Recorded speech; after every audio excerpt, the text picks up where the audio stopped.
همین هنرهای از مادرم، از بیبیم، از خشتامانم یاد گرفته بودم تا حالی همین هنرهای میکنم. مثلا توشبیره، شیرینی، صابونک، همه کارهای میتونم. تا حالا دست نکشیدگم، من پیر گفته حالی هم میکنم.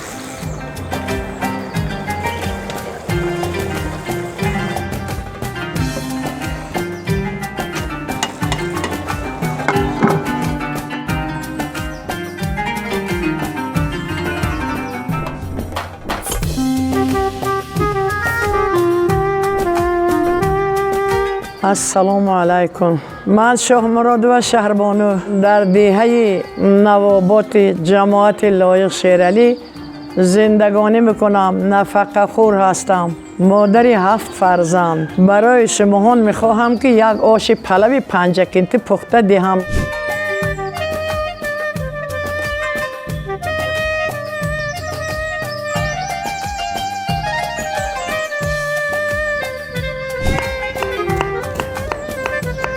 رسم مهم 5 کنتی ها سبزی زرد بسیار استفاده می‌کنم.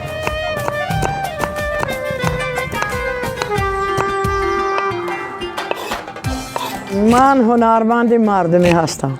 از همون بچگیم من قروق دوزی، بیگز دوزی، بعد من این گلیم بافی، چکان دوزی، تمامی هنرهای تا حالی دست نکشیدم. تا حالی هنرمندی میکنم. صاحب 4 تا ابیره هستم. 42 تا نبیره دارم.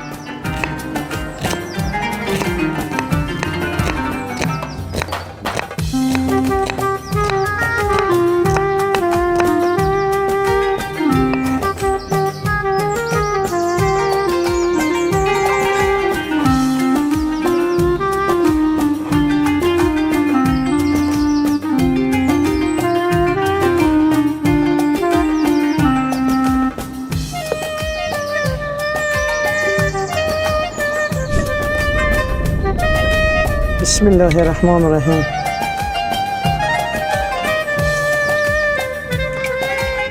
روغن داغ شد، گوشت را میاندازیم اول.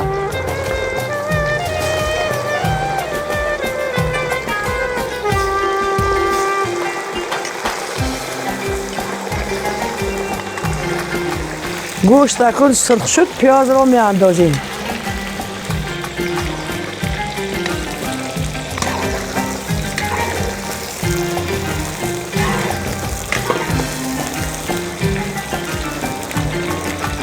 انا حاضر سبزی هم میاندازیم.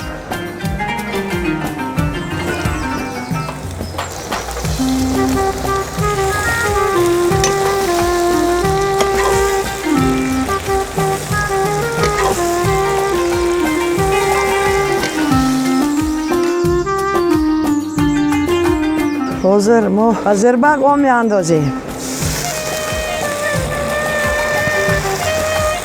اکو زربکمون تیار شد، آب انداختیم. موافق تب، زیره، مرچ، لیمون، چسناک، خطر چیزی که خواهیم میاندازیم. برای خوش‌طعم شدن طعام چسناک میاندازیم.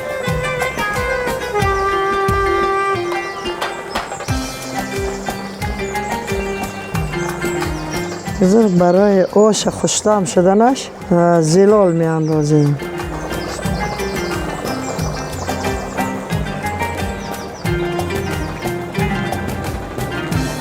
اکنون برنج میاندازیم.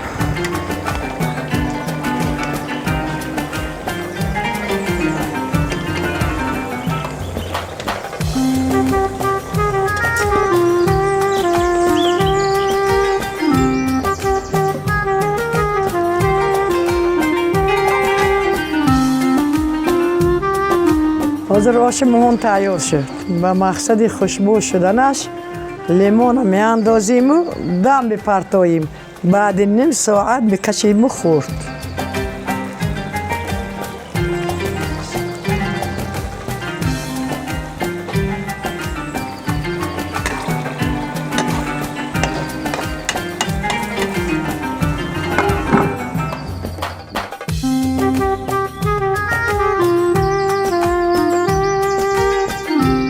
آش ما تیار شد. اکنون ما آش را برای خوردن به طبق میبرداریم.